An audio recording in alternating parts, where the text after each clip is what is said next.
할렐루야. 11월 16일 화요일입니다. 오늘 본문은 사사기 7장 15절서부터 25절까지의 말씀입니다. 드보라 사사의 활약과 함께 40년 동안 평화를 누렸던 이스라엘은 드보라가 떠난 후 다시 하나님을 잊어버리고 바알을 섬겼습니다. 진노하신 하나님께서 이스라엘을 7년 동안 미디안의 손에 넘겨 큰 고생을 하게 내버려 둡니다. 이스라엘은 궁핍과 고통을 이길 수 없어 하나님 앞에 부르짖지요. 하나님께서는 새 사사로 기드온을 택하시고 역사하심으로 펼쳐지는 기드온의 활약상을 지금 우리가 보고 있습니다. 이스라엘은 살만하면 하나님을 잊어버리고 타락했습니다. 그 일로 위기를 만나고 고통을 만나면 하나님께 살려달라고 부르짖습니다. 그러면 그때마다 또 용서하시고 사랑하신 하나님, 이스라엘의 사사기 사이클은 모든 인간의 모습입니다. 인간이 조금 형통하고 평안하다 싶으면 자기가 잘나서 그런 줄 알고 금방 교만하고 나태해집니다. 하나님께 대한 감사를 잊어버립니다. 하나님이 사랑하는 백성이면 반드시 위기를 겪게 됩니다. 아차 싶어 하나님께 나와 회개하고 부르짖습니다. 버림받아 마땅하고 사랑할 가치도 없지만 하나님은 언제나 귀하다 소중하다 말씀하시며 다시 내게 은혜와 사랑을 베풀어 주십니다. 사사기 악순 안에서 바로 나의 얼굴을 보게 됩니다. 이는 한 개인뿐만 아니라 교회 공동체도 마찬가지입니다.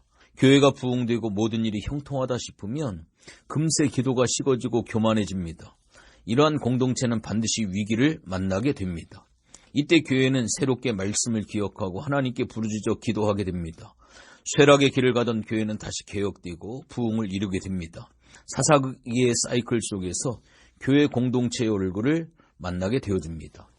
오늘 본문 그토록 처참했던 전쟁이 무대에 올려지면 이스라엘은 무대 밖에서 조명과 음향, 시청각 효과만 내고 미디안 연합군은 자기들끼리 죽이는 이상한 전쟁이 연출됩니다. 이러한 이상한 전쟁의 극본을 쓰고 연출하시는 분은 바로 하나님이십니다. 한밤중 적진을 정탐하고 돌아온 기드온이 300명의 군사를 화급히 깨웁니다. 기드온의 목소리는 매우 흥분이 되어 있습니다. 하나님이 우리와 함께 하십니다. 승리는 확실히 우리의 것입니다. 일어나십시오. 하나님이 친히 싸우실 것입니다. 군사들을 100명씩 세 무리로 나누었습니다. 무기가 분배되는데 각자에게 항아리, 횃불 그리고 나팔 하나씩 주어집니다. 그리고 기드온이 하는 대로만 따라하라는 것입니다. 신호가 떨어지면 항아리를 깨고 횃불을 흔들고 소리를 지르고 나팔을 불러라고 하는 것입니다. 이게 유일한 작전입니다.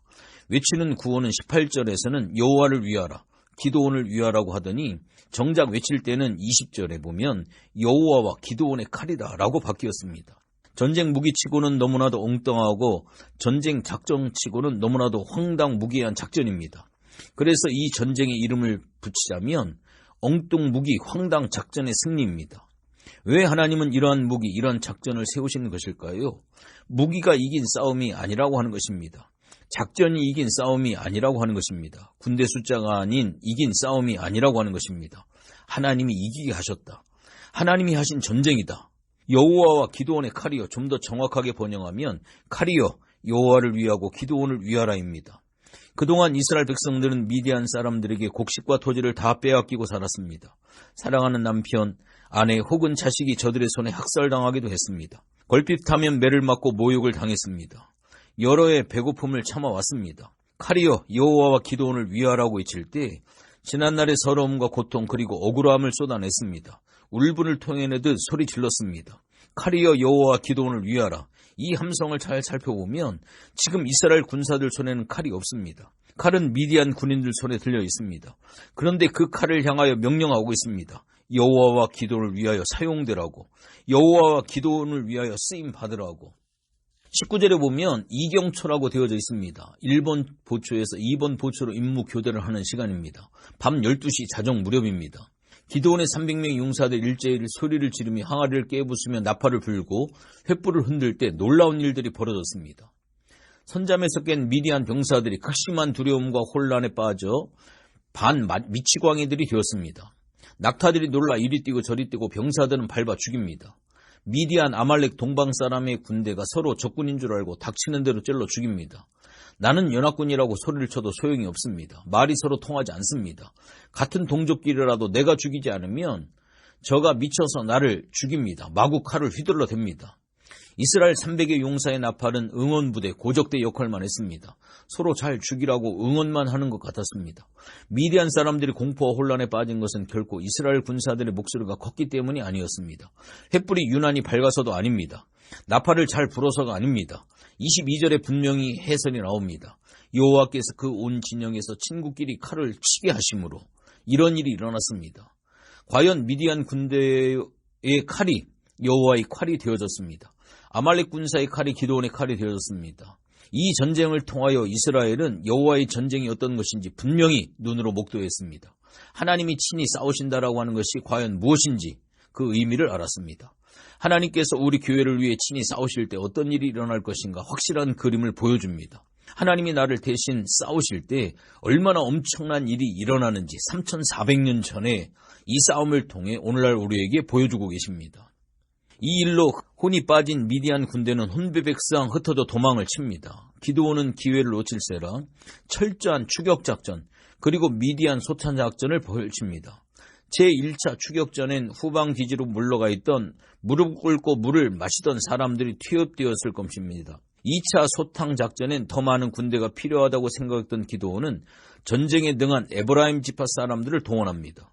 기드온은 므낫세 지파에 속해 있었지요. 2차 소탕작전에 투입되는 사람은 에브라임 지파 사람입니다. 므낫세와 에브라임은 창세기 요셉의 두 아들에게서 나온 지파로 우리가 알고 있습니다. 다른 아들은 전부 한 지파씩인데 요셉은 두 지파의 몫을 차지하게 되어지지요. 그것이 바로 첫째 아들 므낫세, 둘째 아들 에브라임 지파입니다. 에브라임 지파가 전체 지파의 군사적인 지도자적인 군사로 변화되어졌습니다. 이 에브라임 지파 사람들은 전과는 대단했습니다. 오늘 7장 25절 마지막 절에 보면 오렙이란 방백을 추포해서 오렙 바위에서 쳐 죽입니다. 스앱이란 방백을 추포하여 스앱 포도주 틀에서 쳐 죽입니다. 그리고 두 사람의 머리를 기드온에게로 가져온다라고 하는 이야기로 오늘 본문에 막을 내리고 있습니다. 오렙은 갈가막이라는 뜻을, 스앱은 일이 늑대라고 하는 뜻을 가지고 있습니다. 이 두 원수 같은 미디안 장수는 그들의 이름이 붙은 바위가 있고 포도주 틀인 만큼 이스라엘 사이엔 너무나도 유명한 사람들이었습니다. 일찍이 이스라엘을 악랄하게 약탈하며 괴롭혔기에 갈가마기, 바위, 늑대, 포도주 틀이라고 하는 치가 떨리는 장소까지 있었습니다. 에브라임은 그들을 잡아 바로 자기의 이름이 붙은 바로 그 자리에서 비참히 죽게 함으로써 치욕을 미디안에게 안겨줌으로 전쟁을 대승으로 끝나게 되어집니다. 오늘 하나님께서 하나님의 전쟁을 하나님께서 진행을 하십니다. 황당무계한 작전인 것처럼 눈으로 보여지지만 그 내면을 살펴보면 치밀한 하나님의 계획과 하나님의 인도하심 속에 한 사람도 다치지 아니하고 완전 무결하게 전쟁을 승패로 이끌어 가시는 이 전쟁의 주인공은 하나님이십니다. 오늘날 우리들에게도 수많은 전쟁이 있습니다. 악한 사단과 영적인 전쟁들이 있습니다. 우리 하나님께서 이 전쟁을 앞서가시고 하나님께서 우리에게 말씀하시는 그 말씀에 우리의 생각과 우리의 뜻과 우리의 어떠한 이론에 맞지 않는다 할지라도 우리가 그 말씀 앞에 기드온의 300명의 용사들이 순종하며 나갈 때 승리했던 것처럼 순종함으로 그 말씀 앞에 나아가게 하면 승리를 하나님께서 우리에게 보장해 주십니다.